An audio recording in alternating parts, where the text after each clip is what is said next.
Can I play for food?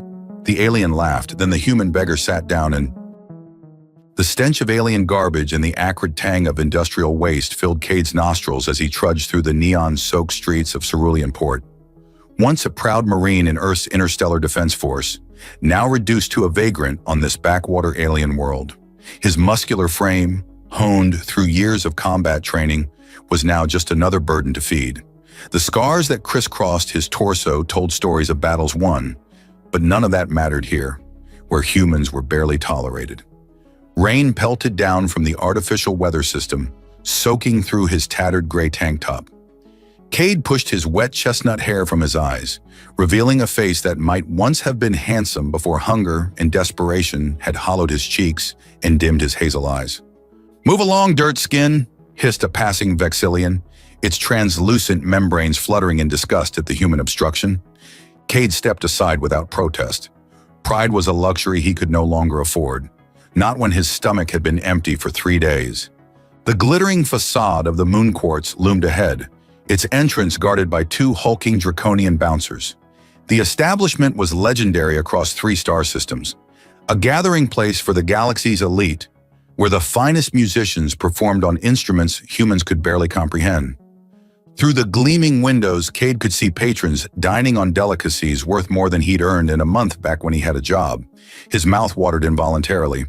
"You're not getting in there, human," one bouncer rumbled, mandibles clicking in amusement. Cade nodded. "I know, His voice trailed off as he spotted someone exiting a side door. A luminary, his bright blue skin almost luminescent in the rain, carrying what appeared to be a xenophone case. The alien musician was well known even to Cade, Theron Lux, the most celebrated xenophonist in the quadrant. Without thinking, Cade approached him. "Excuse me," he said, his voice rough from disuse. Theron turned, expressive silver eyes widening slightly at the bedraggled human before him. "Yes?" Cade swallowed his pride. "Can I play for food?" The luminary's expression shifted to one of incredulous amusement. He laughed, a musical sound that drew the attention of nearby aliens.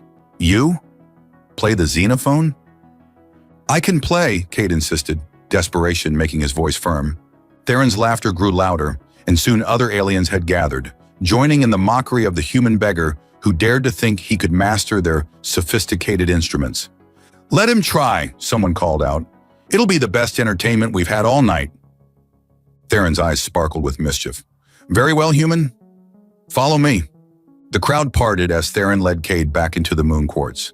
The bouncers, too surprised to object, simply watched as the renowned musician escorted the filthy human into the establishment.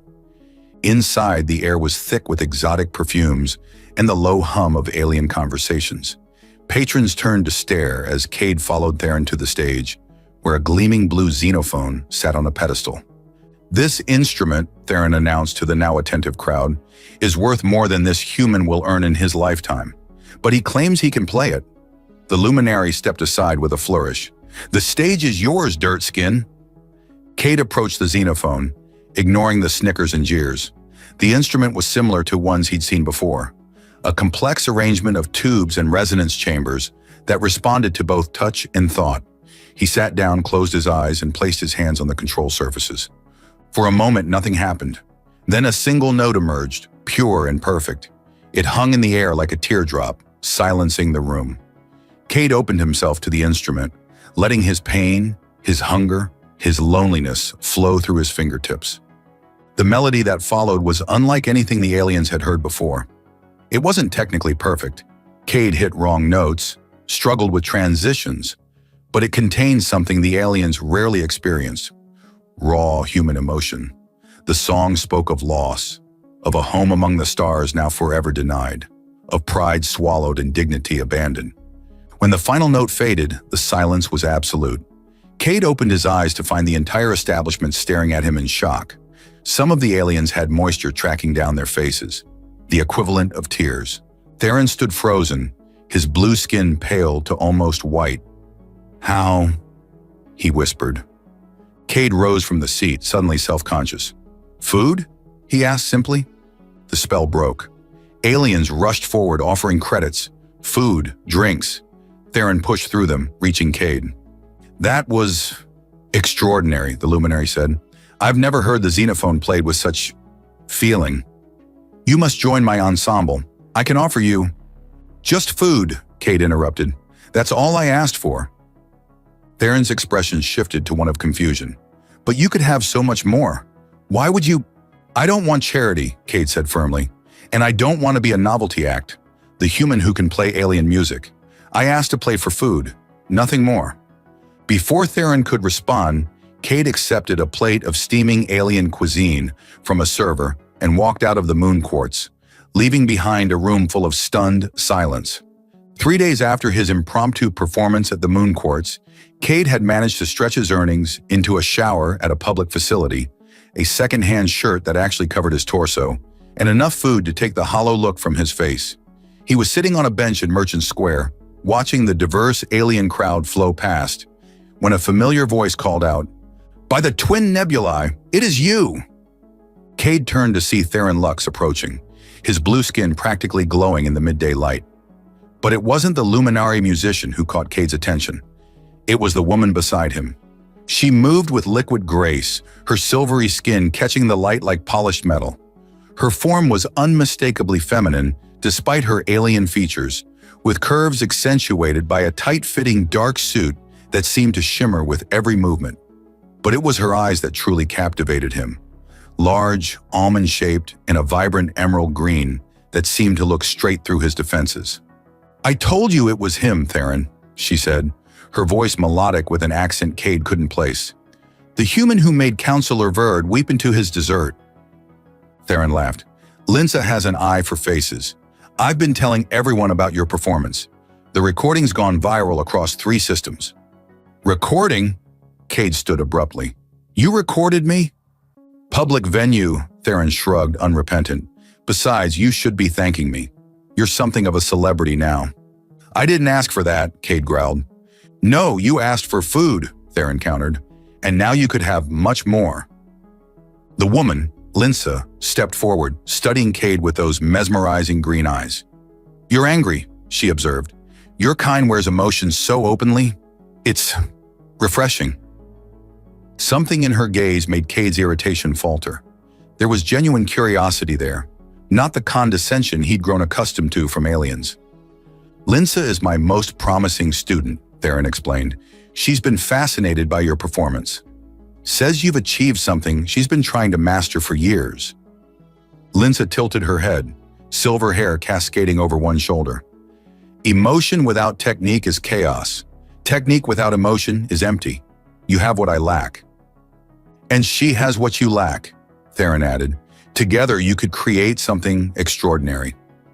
Cade crossed his arms. "I'm not interested in being part of your show." "Not my show," Theron corrected. "Linsa's final recital. 1 performance, properly compensated. After that, you can disappear again if that's what you want."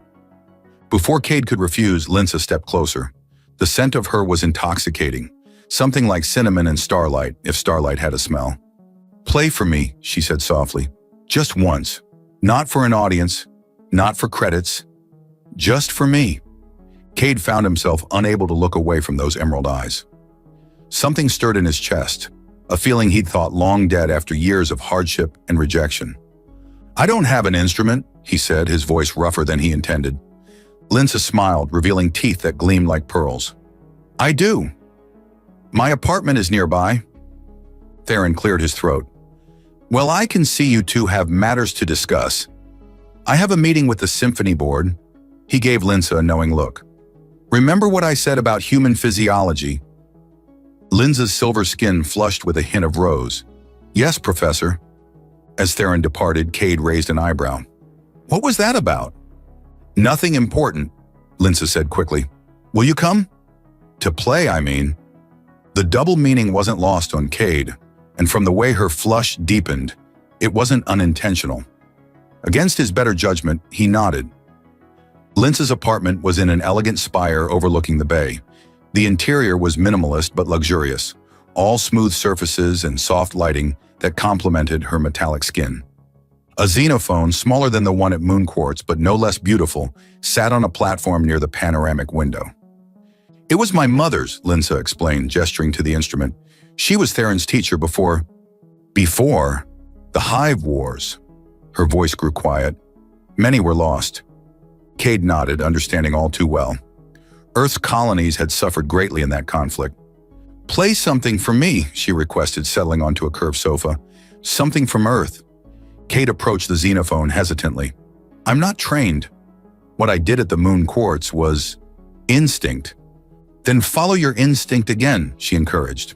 He sat at the instrument, closed his eyes, and began to play. This time he chose an old Earth lullaby his mother had sung to him as a child. The xenophone transformed it into something ethereal, the notes hanging in the air like suspended diamonds. When he finished and opened his eyes, Linsa was standing directly before him, her face inches from his own. "How do you do that?" she whispered. "How do you make it speak?" "I don't know," Cade admitted. "I just feel it."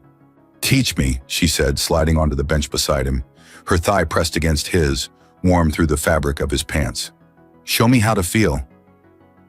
Their eyes met, and something electric passed between them.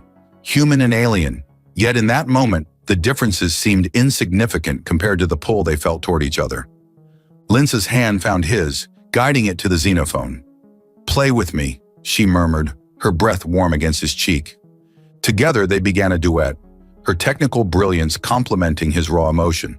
As the music swelled around them, so did something else, a connection that transcended species and circumstance.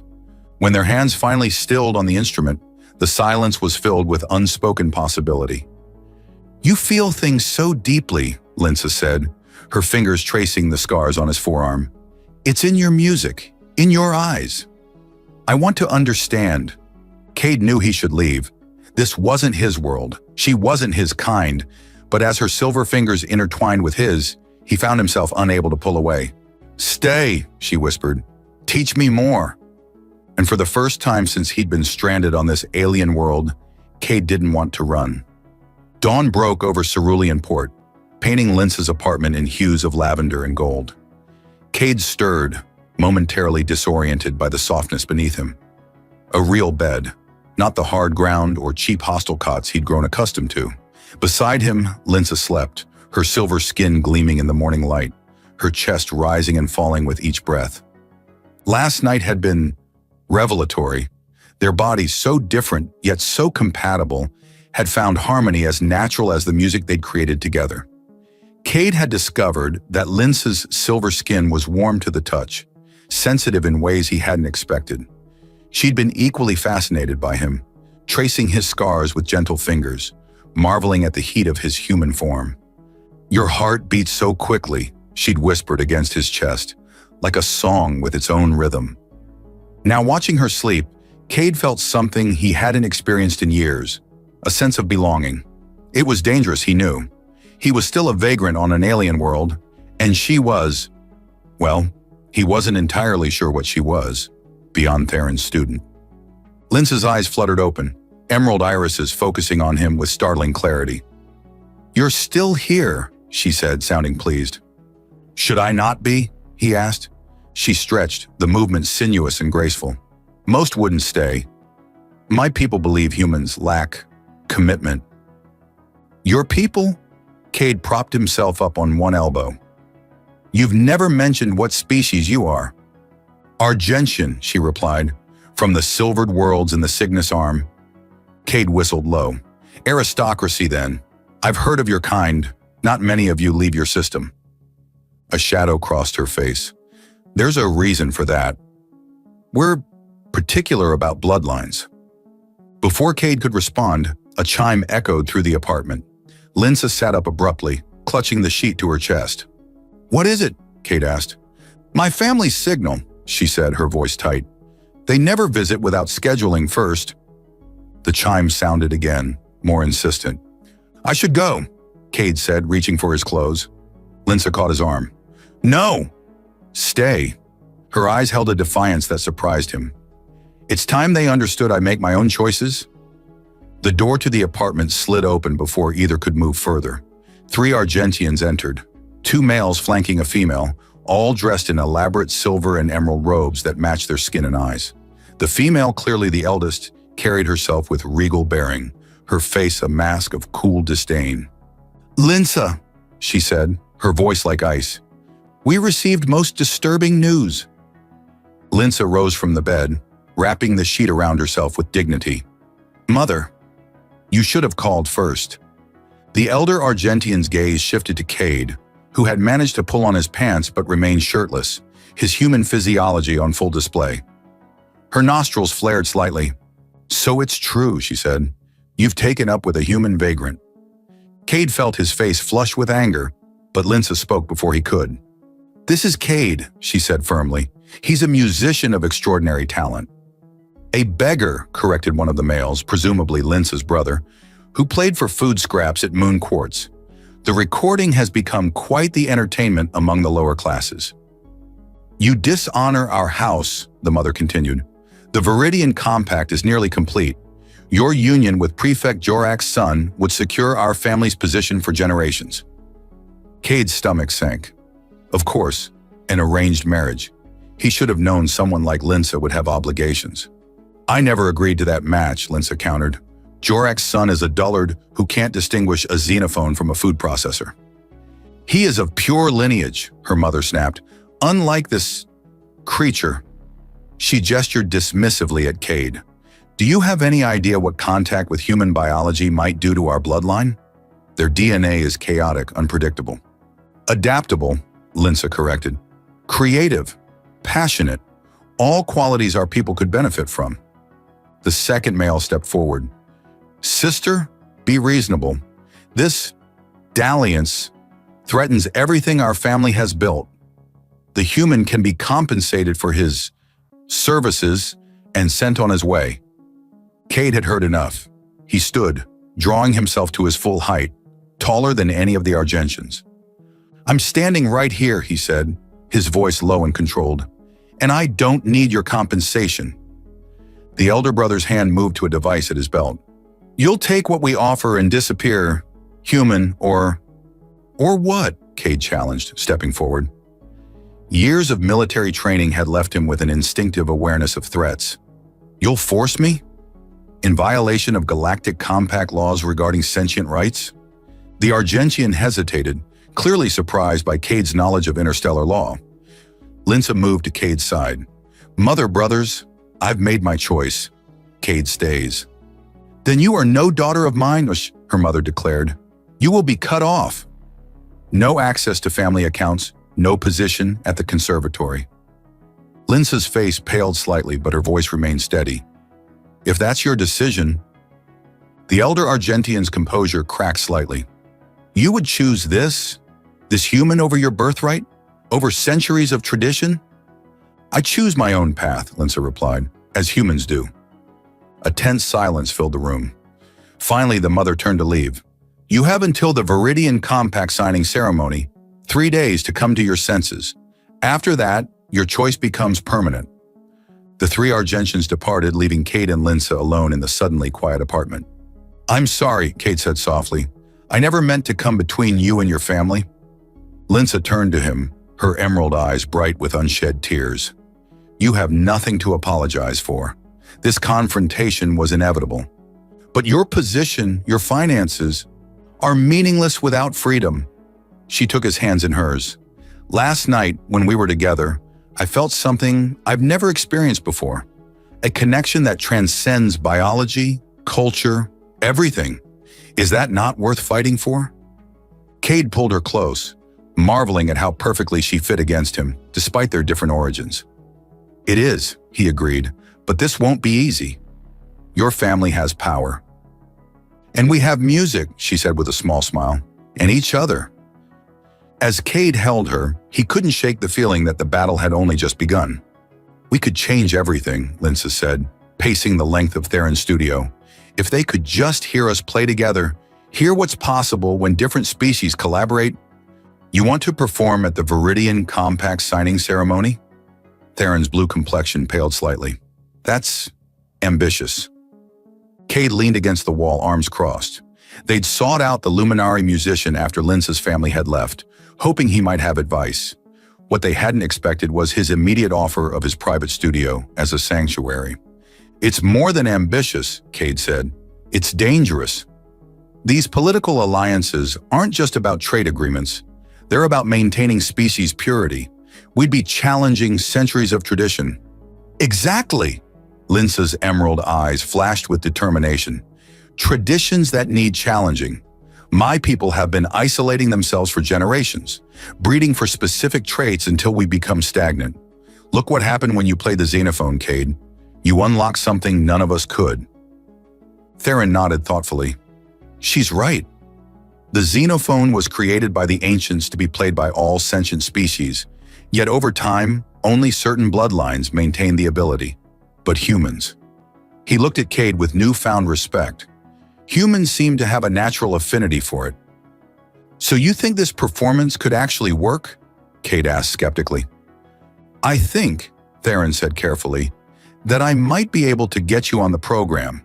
As a cultural demonstration, the Viridian Compact is meant to celebrate the unique contributions of each signatory species. I have some influence with the cultural committee. Hope bloomed on Linsa's face. She crossed to Cade, taking his hands in hers. This could be our chance to show them that our connection isn't just physical, it's something deeper, something that creates beauty. The warmth of her touch sent electricity through Cade's body, reminding him of their night together. The way their differences had only enhanced their connection, creating a harmony he'd never experienced with anyone of his own species. All right, he agreed, but we'll need to create something spectacular. Something they can't ignore. Theron clapped his hands together. I'll make the arrangements. You two should start composing immediately. The ceremony is in 3 days. As they left Theron's studio that evening, Cade couldn't shake the feeling they were being watched. The back of his neck prickled, an old soldier's instinct that had saved his life more than once. Stay close, he murmured to Linsa, casually scanning the street. What is it? She asked, sensing his tension. Probably nothing, he said, though he didn't believe it. Let's take the transit tube instead of walking. They boarded the sleek public transport pod, finding seats near the back. As the pod accelerated through the transparent tunnel, Linsa leaned against him, her head resting on his shoulder. I never asked how you learned to play, she said softly. The xenophone isn't common on human worlds. Cade was silent for a moment, memories washing over him. My unit was stationed on Proxima 4 during the border disputes. We found an abandoned temple with instruments inside. Most of my squad couldn't make them work, but when I touched one, he shrugged. It just made sense. After the war, I tried to find work as a musician, but no one wanted to hire a human to play alien music. Then my ship was impounded for unpaid docking fees, and I was stranded here. Linsa's fingers intertwined with his. And now? Now I'm planning to crash an interstellar diplomatic event with the daughter of an Argentian noble house, he said with a wry smile. Definitely an improvement. The pod slowed at their stop. As they exited, Cade noticed 3 figures in dark clothing detach themselves from the shadows, moving to intercept them. Run, he whispered to Linsa, but it was too late. The figures, mercenaries by the look of their mismatched armor and professional stance, blocked their path. The leader, a reptilian saurian with scarred scales, stepped forward. The human comes with us, he hissed. The female can go. Cade pushed Linsa behind him. I don't think so. The saurian's forked tongue flicked out. Your choice is to come conscious or unconscious. Either way, you're coming. Who sent you? Linsa demanded, though Cade suspected she already knew. Just doing a job, the mercenary replied. Nothing personal. Cade assessed his options. 3 armed mercenaries against 1 unarmed ex-soldier weren't great odds, but he'd faced worse. The problem was Linsa. He couldn't risk her getting hurt. If I come with you, he said slowly, you guarantee her safety? Cade, no! Linsa clutched his arm. The saurian nodded. We're only paid for you, human. Then I'll make this easy. Cade stepped forward, hands raised. The mercenary's reptilian face twisted in what might have been a smile. Smart choice. As the other 2 mercenaries moved to flank him, Cade caught Linsa's eye. Find Theron, he said. Tell him what happened. And don't stop practicing. I'll see you at that ceremony. I'll find you, she promised, her voice breaking. Whatever it takes. The last thing Cade saw before a hood was pulled over his head was Linsa's silver face, tears tracking down her metallic cheeks like liquid mercury. As they shoved him into what felt like a transport vehicle, Cade focused on controlling his breathing. His captors might think they were dealing with a broken-down vagrant, but they'd soon learn differently. He hadn't survived the war by giving up easily, and he had something now he hadn't had in years, something worth fighting for. The hood was yanked from Cade's head, leaving him blinking in dim blue light. He sat in a sparsely furnished room, more a cell than anything else, with smooth metal walls and no windows. His wrists were bound with energy cuffs that hummed softly against his skin. Comfortable? The voice belonged to a tall Argentian male who stepped into view, one of Linsa's brothers. The family resemblance was unmistakable, though his silver features were harder, colder than hers. Not particularly, Cade replied, testing the strength of the cuffs. Military grade. Expensive.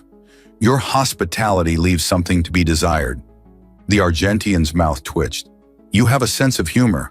I can almost see why my sister is fascinated. Where am I? The Undercity. Far enough below the surface that no one will hear you. Deep enough that tracking systems are useless. He circled Cade slowly. I am Nevin, firstborn of House Argentus. Charmed, Cade said dryly. Mind telling me why I'm here? You're an inconvenience, human. A distraction my sister can't afford right now. Nevin stopped in front of him. The Viridian Compact is too important to risk over some primitive attraction. Cade raised an eyebrow. Primitive? What else would you call it? This biological imperative that drives your kind to mate indiscriminately? Argentians have evolved beyond such base instincts. Could have fooled me, Cade muttered, thinking of Linsa's passionate response to his touch. Nevin's eyes narrowed. You will remain here until after the ceremony. Then you'll be released with enough credits to leave Cerulean Port. Find another world, another female to entertain you. And if I refuse, this isn't a negotiation. Nevin moved toward the door. You should be grateful. My younger brother wanted more permanent solutions. After Nevin left, Cade examined his surroundings more carefully. The cell was secure but basic, clearly not designed for long-term containment. A single guard was visible through the small window in the door, a bored-looking Phobosian with mottled orange skin. Hours passed. Cade alternated between pacing and sitting in meditation, a technique he learned during his military days to maintain focus during captivity. He needed to escape, but rushing would only waste energy. The door slid open, and a different guard entered carrying a tray of food. This one was a lanky amphibious species Cade didn't recognize, with webbed hands and large liquid eyes. Dinner, the alien said, setting down the tray. Instead of leaving immediately, he hesitated. You're the human who played at Moon Quartz. Cade nodded cautiously. My mate was there. Said it was the most beautiful thing she'd ever heard. The guard glanced nervously at the door. Said it made her think of our spawning day when we first bonded. Thank you, Cade said, sensing an opportunity. I'm supposed to play again, at the Viridian Compact ceremony, with Linsa Argentus. The guard's eyes widened. The silver female? The nobles are saying you corrupted her. Is that what they're saying? Cade leaned forward. What if I told you we're trying to show that different species can create something beautiful together? Something neither could achieve alone? The amphibian shifted uncomfortably. The high-bloods wouldn't like that. No, Cade agreed. They wouldn't. That's why I'm here. A long silence followed. Finally, the guard spoke again, voice barely above a whisper.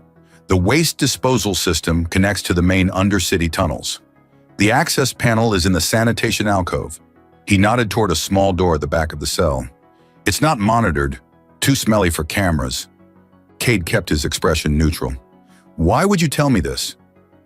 The guard's mouth formed what might have been a smile. Because my mate hasn't stopped humming your melody since she heard it.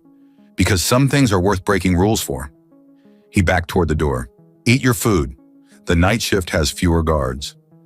After the guard left, Cade waited until the facility's lighting dimmed for the night cycle before investigating the sanitation alcove. Sure enough, behind the waste receptacle was an access panel, secured with basic bolts. Using the edge of his food tray, Cade managed to loosen the bolts. The panel came away, revealing a narrow tunnel that reeked of chemicals and waste. Not pleasant, But freedom rarely came with a pleasant smell. He squeezed through the opening, careful to replace the panel behind him. The tunnel sloped downward, forcing him to crawl on hands and knees through foul-smelling sludge. After what felt like an eternity, the passage widened into a larger maintenance tunnel, dimly lit by emergency lighting strips. Cade stood, trying to orient himself. The Undercity was notorious, a labyrinth of abandoned infrastructure and makeshift settlements where cerulean ports less fortunate eked out an existence. He'd avoided it during his time as a vagrant, heeding warnings about territorial gangs and dangerous predators that had escaped from exotic pet shops above. A distant sound caught his attention. Music. Following it, Cade navigated through increasingly populated areas. The denizens of the Undercity, a motley assortment of species, gave him curious glances but largely kept to themselves. The music grew louder, and Cade found himself at the edge of an impromptu marketplace. Vendors hawked everything from stolen tech to questionable food items. In the center, a familiar blue figure performed on a portable xenophone. "Theron?" Cade pushed through the crowd. The Luminari musician looked up, his performance faltering for only a moment before he smoothly transitioned to a new melody. He nodded almost imperceptibly toward a side passage. Cade made his way there, finding Theron joining him minutes later. "I thought I might find you down here," the blue alien said, collapsing his instrument. "Linz has been frantic." "How did you know I'd be in the Undercity?" Theron's expression turned grim. "Because I know Nevin Argentus. He considers himself too refined for permanent solutions, but not too refined to keep you contained until it's too late." He gestured for Cade to follow. "Come, Linz is waiting at my studio. We have less than a day until the ceremony." As they navigated the maze of tunnels toward an access point to the surface, Cade felt a renewed determination. He'd survived wars, poverty, and now kidnapping. One aristocratic family wasn't going to stop him from reaching that stage, or the woman he'd risked everything for. Theron's studio was bathed in amber light when they arrived, the security systems humming with recent upgrades. The moment the door slid open, Linza launched herself at Cade, her silver arms wrapping around him with surprising strength. "You smell terrible," she whispered against his neck, not loosening her grip. Cade laughed, holding her just as tightly despite his filthy state. "Waste disposal tunnels aren't known for their pleasant aroma." She pulled back enough to examine him, her emerald eyes scanning for injuries. "Are you hurt?" "Did they?" "I'm fine," he assured her. "Your brother just wanted to keep me out of the way until after the ceremony." Linz's expression darkened. "Nevin, I should have known." She tugged Cade toward the washroom. "Clean up." "I've brought fresh clothes. We have work to do." An hour later, freshly showered and dressed in clothes that actually fit, simple but well-made garments in deep blue that complemented Linz's silver skin, Cade joined the others in the main studio. Theron had transformed the space, setting up two xenophones facing each other in the center of the room. "We have 18 hours, Theron announced, checking a holographic display. "The ceremony begins at noon. I've secured your place in the program, a special cultural presentation just before the signing." "They agreed to that?" Cade asked skeptically. "The committee did." They were quite intrigued by the idea of a human Argentian duet. Theron's expression turned grim. "But we should expect interference. Nevin will realize you've escaped by now." "We'll be ready," Linza said with determination. She turned to Cade. "I've been working on something while you were away. A composition that combines human emotional patterns with Argentian harmonic structures." She sat at one of the xenophones, gesturing for Cade to take the other. As her fingers touched the control surfaces, a haunting melody emerged. Technically perfect, but with an undercurrent of raw emotion that hadn't been present in her earlier playing. "You've been practicing," Cade observed, impressed. A faint blush colored her silver cheeks. "I tried to channel what I felt when we were together. The intensity of it."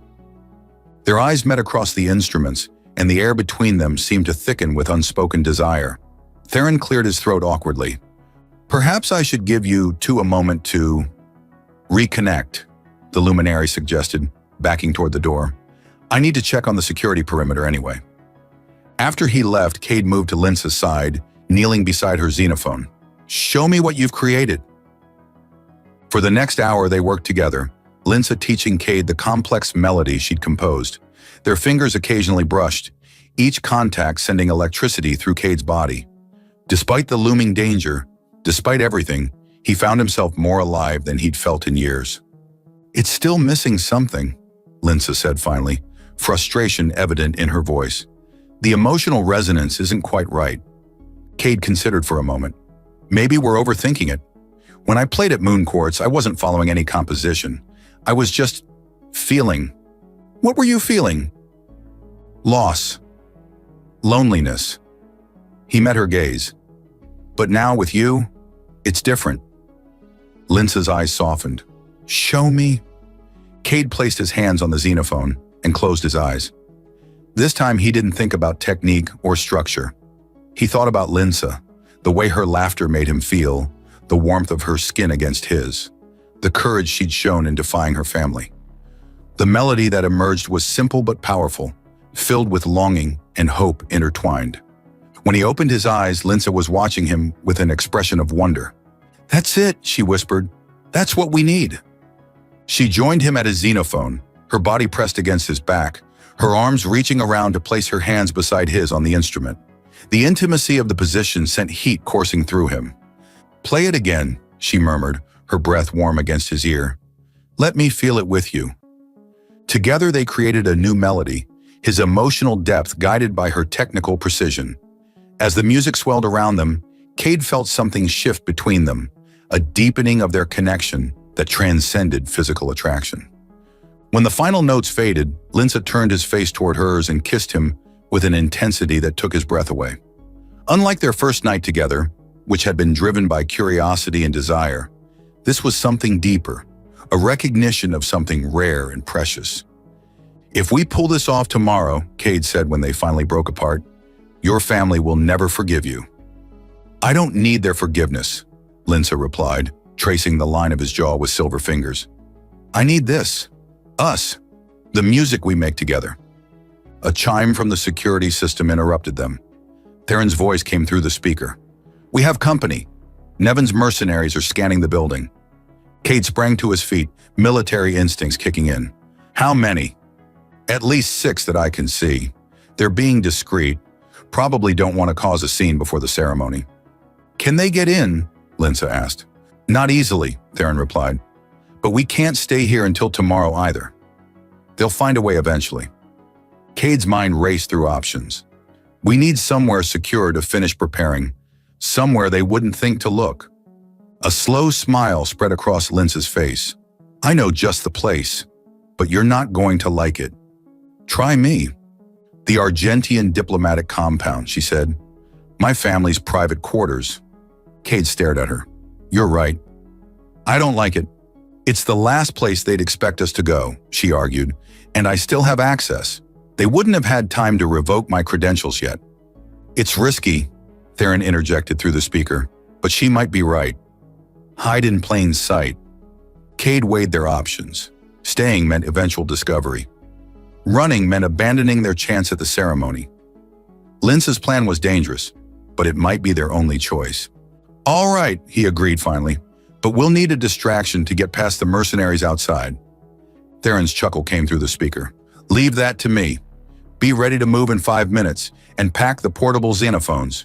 You'll need to keep practicing." As they hurriedly gathered their equipment, Cade pulled Linsa close for a brief, fierce kiss. "No matter what happens tomorrow," he said, "these past few days have been worth it." Her emerald eyes shimmered with emotion. "Tomorrow isn't the end, Cade. It's just the beginning." The Argentian diplomatic compound loomed before them, a towering spire of gleaming metal that caught the last rays of the setting sun. Theron's distraction, a falsified security alert at the opposite end of the district, had worked perfectly, allowing them to slip past Nevan's mercenaries undetected. "Remember," Linsa whispered as they approached the private entrance, "act like you belong here. Argentians respect confidence above all else." Cade straightened his shoulders, adopting the bearing that had once made junior officers snap to attention. "I can do confident." Linsa pressed her palm to the security scanner. After a tense moment, the door slid open with a soft hiss. "Welcome, Linsa Argentus," intoned a melodic voice. They moved swiftly through the ornate corridors, Linsa leading the way to her private quarters. The compound was eerily quiet, Most of the diplomatic staff would be attending pre-ceremony functions. "Almost there," Linsa murmured, turning a corner. They froze. Standing before the entrance to Linsa's chambers was her mother, matriarch Celine Argentus, her silver form draped in formal attire that shimmered with embedded gemstones. "I thought you might return," Celine said, her voice cold, "though I didn't expect you to bring the human into our sanctuary." Cade tensed, ready for guards to appear, but they remained alone in the corridor. "Mother," Linsa acknowledged, her chin raised defiantly, "we need a place to prepare for tomorrow's ceremony." "So I've heard." A cultural demonstration? Celine's emerald eyes, so like Linsa's, shifted to Cade, studying him with clinical detachment. "You've caused quite the disruption, human." "With respect, matriarch," Cade replied, meeting her gaze steadily. "Your son caused the disruption when he had me kidnapped." A flicker of surprise crossed Celine's face. "Kidnapped?" "Nevin hired mercenaries to abduct Cade," Linsa explained, "to prevent our performance." Celine was silent for a long moment.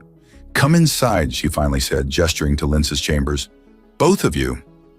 They followed her into a spacious apartment decorated in the minimalist Argentian style, all clean lines and reflective surfaces. Celine moved to a sitting area, gracefully lowering herself onto a curved sofa. "Explain yourself, human," she commanded. "What do you hope to achieve with this performance?" Cade considered his words carefully. "To show that humans and Argentians can create something together that neither could achieve alone. And why should that matter to us? Argentians have thrived for millennia through careful isolation and selective alliances." "Have you?" Cade challenged. "Or have you stagnated? When was the last time an Argentian created truly original music? Art? Literature?" Celine's eyes narrowed. "You presume much." "I've heard Linsa play. She's technically perfect. But until recently, her music lacks something essential. Something that can't be taught or engineered. And you believe you can provide this missing element?" "I already have," Linsa interjected. "Mother, when Cade and I play together, it's transcendent, different from anything in our musical tradition." Celine turned to her daughter. "You would risk everything, your position, your inheritance, your future, for this feeling?" "I would risk it for growth," Linsa replied, "for the chance to evolve beyond the limitations we've imposed on ourselves." Cade stepped forward. "Matriarch, humans have something your people have engineered out of yourselves: adaptability. We feel deeply, we change rapidly, we embrace chaos, and find order within it. That's why I can play the xenophone the way I do, because I don't try to control the emotion, I channel it." "Dangerous," Celine murmured.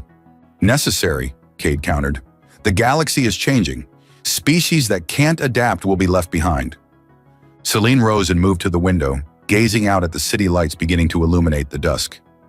"During the Hive Wars," she said quietly, "I encountered humans for the first time. Their ships were inferior, their weapons primitive compared to ours. Yet they fought with such ferocity, such determination. We couldn't understand it." She turned back to face them. "One human commander sacrificed his vessel to save an Argentian diplomatic ship. My ship. When asked why, he said simply, because it was right. Not strategic, not advantageous." "Right." Her expression softened slightly. "I've never forgotten that." Linsa moved to her mother's side. "That's what I see in Cade. That humanity, that capacity for both reason and passion." Celine studied her daughter's face. "You love him." It wasn't a question, but Linsa answered anyway. "Yes." The matriarch sighed. "Show me." "Show you," Linsa echoed.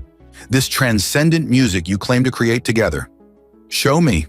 Linsa glanced at Cade, who nodded. They unpacked the portable xenophones, setting them up in the center of the room. As they began to play the composition they'd been perfecting, Cade watched Celine from the corner of his eye. The matriarch's expression remained impassive at first, but as the music built, Linsa's technical brilliance intertwining with Cade's raw emotional power, something shifted in her face. By the time they reached the crescendo, her eyes had closed, her silver features softened by what might have been wonder. When the final notes faded, Celine opened her eyes. "I see," she said simply. "Will you help us?" Linsa asked. Celine was quiet for a long moment. Nevin acts with the council's blessing. They fear what your union represents, the dilution of our carefully cultivated bloodlines, the introduction of unpredictability. And you, Kate asked, what do you fear? Extinction, Celine replied bluntly. Not physical death, but cultural obsolescence. For millennia, we've defined ourselves by what we are not chaotic, not emotional, not human. She looked between them. Yet here you stand, proving that perhaps what we need most is precisely what we've rejected. She moved to a console on the wall, her fingers dancing across the surface. I've secured your quarters. No one will disturb you until morning. I will escort you to the ceremony myself. Cade blinked in surprise. You're helping us? I'm helping my daughter, Celine corrected, and perhaps in doing so, helping my people. She moved toward the door. Rest. Prepare. Tomorrow will not be easy. After she left, Cade turned to Linsa. Did that just happen? Linsa's smile was radiant. My mother doesn't change her mind easily. You must have impressed her. Or you did, Cade said, pulling her close. With your courage. As they held each other in the safety of Linsa's chambers, Cade felt a cautious hope rising within him. They still faced formidable opposition. Nevin, the council, centuries of prejudice. But they were no longer alone in their fight. Tomorrow they would play for more than food or acclaim. They would play for the future, theirs and perhaps that of their species. The Grand Hall of Harmony buzzed with anticipation as representatives from 12 star systems gathered for the Viridian Compact signing. Crystalline chandeliers cast prismatic light across the assembled dignitaries, their diverse physiologies draped in ceremonial finery. Backstage, Kate adjusted the formal attire Celine had provided. A midnight blue suit with silver accents that complemented Linsa's gown. His hands trembled slightly as he tuned his xenophone. Nervous? Theron asked, appearing beside him in elaborate luminary performance robes. Terrified, Kate admitted. I've faced plasma cannons with more confidence. Theron chuckled. Music requires more courage than war. In battle, you only risk your life. In performance, you risk your soul. Linsa joined them, resplendent in a flowing silver gown that seemed to move like liquid metal. The sight of her stole Cade's breath. You look, he began. So do you, she replied with a smile that calmed his racing heart. Celine approached, her expression grave. The council is displeased with my intervention, but they cannot stop the performance without causing a diplomatic incident. She glanced toward the stage. Nevin is here. He seems agitated. As if summoned by his name, Linsa's brother appeared, flanked by two Argentian officials. His silver face was tight with barely controlled fury. This charade has gone far enough, he hissed. I won't allow you to make a mockery of our traditions. The only mockery here is your fear of change, Linsa countered. Nevin's gaze shifted to Cade, his emerald eyes cold. Did my sister tell you about her betrothal? How she's been promised to Prefect Jorak's son since childhood? Or about the genetic modifications she's undergone to ensure compatibility? Nevin, stop, Celine warned, but he continued, his voice rising. And did you tell her, human, about your dishonorable discharge from the Terran fleet? About the civilians who died because of your recklessness? Cade felt the blood drain from his face. How had Navan discovered that? Linsa turned to him, confusion in her eyes. Cade! It's not what you think, he said quietly. He was commanding a patrol vessel during the border disputes. Nevin continued mercilessly, disobeyed direct orders to maintain position. His actions resulted in the destruction of a civilian transport. 23 dead, including children. The backstage area fell silent. Even Theron looked shocked. I thought they were being boarded by raiders, Cade said, his voice hollow. Intelligence was wrong. By the time I realized, he swallowed hard. I've carried those deaths every day since. A fine hero for humanity, Navan sneered. A disgraced officer reduced to begging. Linsa stepped between them. We've all made mistakes, brother. The difference is whether we learn from them or hide behind them. She took Cade's hand. I know who he is now. That's what matters. An announcer's voice echoed through the hall. And now a special cultural presentation, Harmony of Worlds, performed by Linsa Argentis and Cade Mercer. Navan's face contorted. This performance will not proceed. As acting head of the Argentian Cultural Ministry, I am withdrawing our participation." "You can't," Theron interjected. "The program has been approved by the Compact Committee." "Watch me," Navan snarled, turning toward the stage. Cade caught his arm. "Your sister deserves to be heard." Nevin wrenched free. "You dare touch me, human?" "Enough!" Celine's voice cut through the tension. "Nevin, you will stand down. The performance will proceed." "Mother, you can't." "I am still matriarch," she said coldly, "and I have heard their music. It deserves an audience." Nevin's face flushed with anger, but he stepped back. "On your head be it." As they moved toward the stage, Linsa squeezed Cade's hand. "Are you all right?" He nodded, though his shame felt like a physical weight. "I'm sorry I didn't tell you. We all have past, Cade. What matters is our future." They stepped onto the stage, blinking in the bright lights. The audience fell silent as they took their positions at the xenophones placed center stage. Cade scanned the crowd. Hundreds of alien faces, some curious, some skeptical, some openly hostile. At a table near the front sat Prefect Jorax and his son, the latter watching Linsa with proprietary interest that made Cade's jaw clench. Linsa caught his eye and nodded. Together, they placed their hands on the instruments. The first notes were tentative, like a question asked in darkness. Cade closed his eyes, letting the memory of his shame flow through him, not to hide it, but to transform it. The melody that emerged was one of regret, of burden carried too long. Linsa's response came like dawn breaking, not denying the darkness, but embracing it, weaving it into something new. Their music conversed, human and Argentian, each voice distinct yet harmonizing in ways that defied conventional theory. As the piece built, Cade opened his eyes to find the audience transfixed. Even Nevin, standing at the edge of the stage, had lost his look of contempt, replaced by unwilling fascination. The final movement began, the one they'd created together in that moment of deepest connection. It spoke of possibilities, of barriers overcome, of beauty found in unexpected places. As the last notes resonated through the hall, Cade felt something release within him, the weight of his past lifting, not gone but transformed. Silence held for 3 heartbeats. Then from the back of the hall, someone began to applaud. Others joined, the sound swelling until it filled the space with thunderous approval. Linsa's face shone with joy as she took Cade's hand, leading him to the center of the stage to bow. As they straightened, he saw tears on the faces of many in the audience. Even the stoic Argentian seemed moved. Prefect Jorax was on his feet, his expression thoughtful. His son looked confused but not angry. And Nevin stood frozen, his worldview visibly crumbling before this undeniable evidence that something extraordinary had been created through the very mixing he feared. Backstage, Celine waited with Theron. "Well done," she said simply. "What happens now?" Cade asked. "Now," Theron said with a grin, "you become famous.